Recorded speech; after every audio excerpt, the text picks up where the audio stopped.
you're probably going to want to slam a little nitro under their tongue immediately, because that's going to help triage to start with, right? If nitro works, it was angina. If not, it's a heart attack. How long does it take to be in effect? Geez, that's really fast. I've seen people take it, and I swear 10 seconds later, they're like, oh, so much better. Now granted, when you put something under your tongue, it does dissolve pretty fast into your bloodstream. I'm a little surprised when I see it work that fast, but yeah. With people, you just never know, right? I mean, sometimes they know it's gonna work, so they feel better immediately. Like, awesome. There's no way I got to your blood that fast, but sure, it makes you feel better. But it's pretty fast either way. Usually within a minute anyway. Anyway, some possibilities. Again, you should know obviously the normal. There's your ST, your transmural, myocardial infarction. This one, with the T wave inverted like that, it's not really a heart attack, but you might see that on a angina, okay? Because it is ischemic. Now, having said that, I want you to keep that in the back of your mind and then forget about it for this class, because it makes it too hard to ask test questions unless I just say the EKG was negative for any unusual patterns, okay? Otherwise, it just makes it too hard to ask test questions that are anywhere reasonable. Does that make sense? All right, fine. Apparently you already forgot it, so I'm not going to worry about it. All right.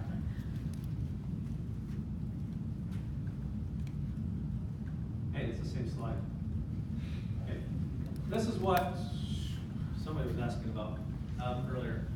Okay, if you look on the left, these are indicators that you could have a heart attack. Okay, like I said before, if you have high LDL cholesterol over a long period of time, that's what's causing building up the plaque in the first place, primarily. Low HDL is not a good thing. HDL is what? That's the good cholesterol, the high density lipoproteins. Okay, high density lipoproteins, HDL, also known as good cholesterol, like you said, is protective for high LDLs. Okay, it actually will help process those LDLs so that they don't actually cause any damage. Okay, so again, just because somebody has high overall cholesterol, you still need to look at their HDL and LDL ratios. Because what happened to me, did I tell you about my little Air Force flight school thing? Way back when I was at your age, right? And I looked like Alex, right? I was applying for flight school when I was in the Air Force, and so I did my flight physical and all that, and it came back where my cholesterol was 256, and I was like 23, right? And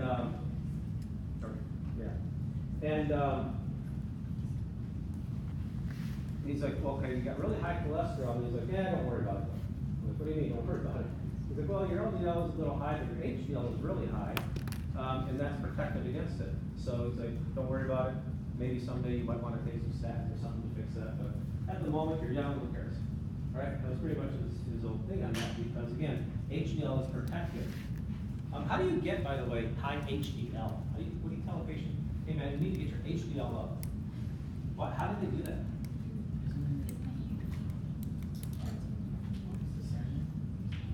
No, sir. She's like you eat animals? You eat animals? Yeah, we eat protein. Okay, that's a catch-22. Okay, because cholesterol is not found in anything not alive to start with. That's bad. Yeah. It's not. You cannot have cholesterol in anything that's not a living organism, as in not a plant, an animal. That's where cholesterol comes from, animals. Plants don't have it. Okay? So does coconut oil do HDL? I have no idea if coconut oil does HDL or not. Am I? I have no idea. Okay, they're saying it does. No? Doesn't? Does? They don't know. They're making crap up. Now what he's saying is salmon, because that's more of the omega-3 fatty acids, which helps process that. But the best way is the higher your lean muscle mass is in your body, the higher HDL will be naturally. Okay, and how you get that lean muscle mass is, you know, a variety of different ways. Yeah, you have a question? Yeah, I'm just making sure, okay, so you want your HDL to be high, right? Yes. Okay, so it's actually bad that it's low, but you said good, so we know it's good? Yes. Okay. Everything in this left-hand column is bad, Okay. the way the arrows are going. Okay. Okay? Yeah. So isn't that genetic too? Because lean muscle plays a part in genetics. What? Lean muscle, so is that a genetic Yeah, thing that's also? genetic. So in a lot of cases, so is the high LDL. Again, I was like 23 years old, and I was literally just finished a marathon. I was running a 4.5 minute mile. Oh, wow. I was, you know, working out every single day. I was in awesome condition. I know you wouldn't know now. Hey, it happened to you. Don't need it in a heart attack drill. But my HDL was really, really, really high, but so was my LDL, and I was just wired that way. Some people are just wired that way. Yeah, I'm not dead. Yeah, I'm dead yet. Anyway, so again, everything in that left-hand column is bad the way the arrows are pointing, okay? Because those are indicators that you are going to have a heart attack stage, okay? Yes? There's no arrows on like the ketones, Yes, because that's an entire chart in and of itself about their levels, because they mean different things, okay? Now, first thing you should know about those, cardiac enzymes, okay? That you see at the bottom. The troponins, I, troponin T, you may have heard about those somewhere before. That's that whole actin myosin thing, you know, that you've seen way back in 201 with the moving the thing off. Anyway, tropomyosin, all that kind of stuff, right? Anyway, that is supposed to be only in cardiac muscle cells. They're very specific. If you find components elevated to any extent in your blood, you probably had a heart attack. This is what Natalie was talking about. People will come in, especially women. They'll come in, you had a heart attack like 5 days ago. Okay, how did I have a heart attack 5 days ago? Well, I can tell with the EKG you had a heart attack. I can tell by your troponin level that it was 5 days ago. Okay, it's that predictive. Does that make sense? So they're not magicians.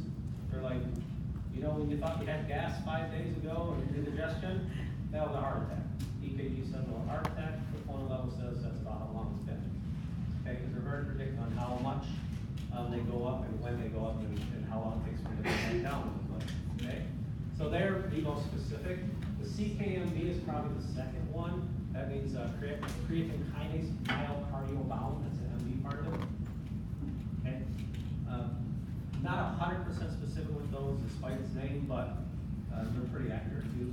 So they can also tell. If you look at this far right column, you'll see how long they last in the blood. CKMB again within the last couple of days, otherwise it won't be there anymore from the heart attack. And of course, the myoglobin. What's the difference between troponin I and T? I don't know. I think they're like isomers or something, or I got that rubs with some chemistry teacher. I forgot more chemistry than I ever. So you'll have like one or the other, or like you'll always No, have you can have both? both. Sure. They're just slightly different. They're same thing, but slightly different. All right. So example, here's an example of a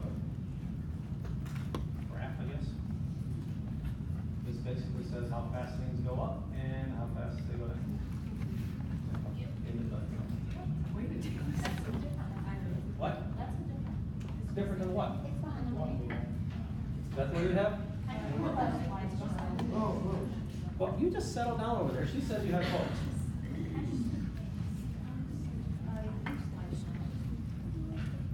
Does it matter? Are you really going to lose sleep over this?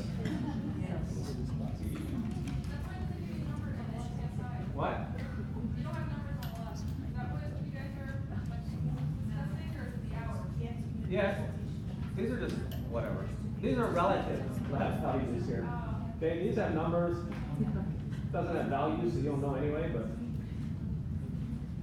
either way. just a kind of idea. The whole point of these is some of them go up faster, some of them stay higher, some, you know, drop off faster. Don't worry, if you need to know, you know.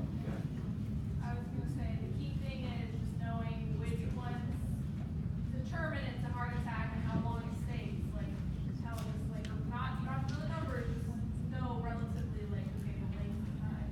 Yeah. Okay. Good?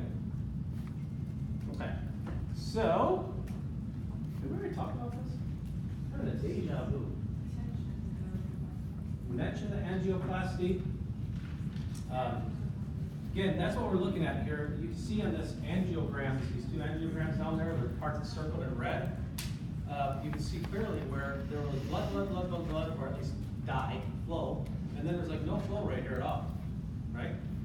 Okay, that's where the problem is. Like I said before, oh yeah, that is deja vu, I just said that.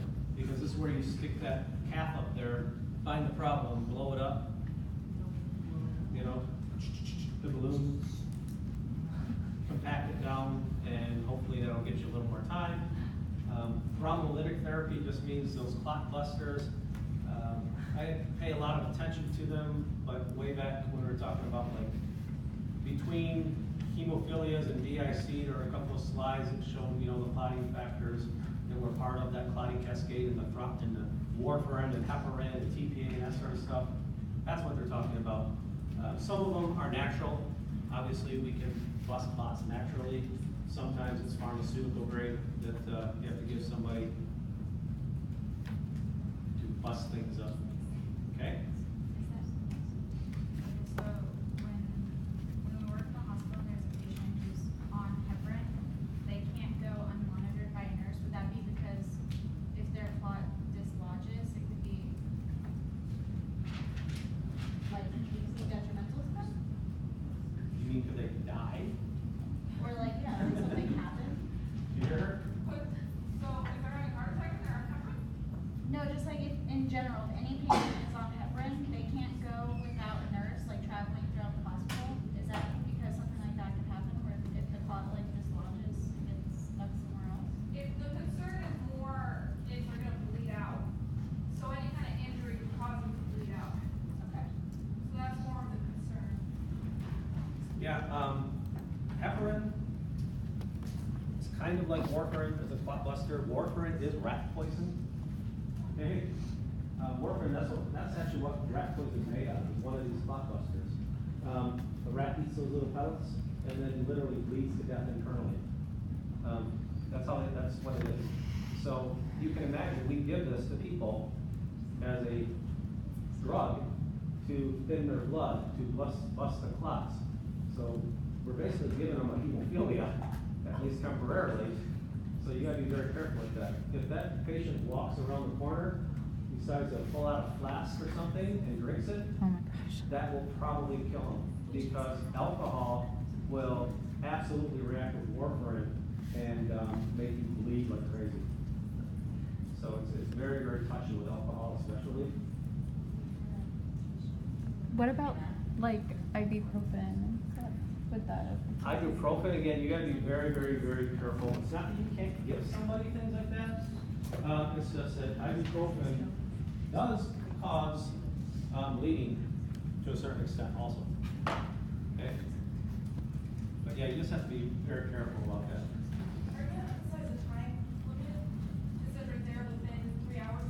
Because nursing wise, you have to know when the onset happens of the heart attack.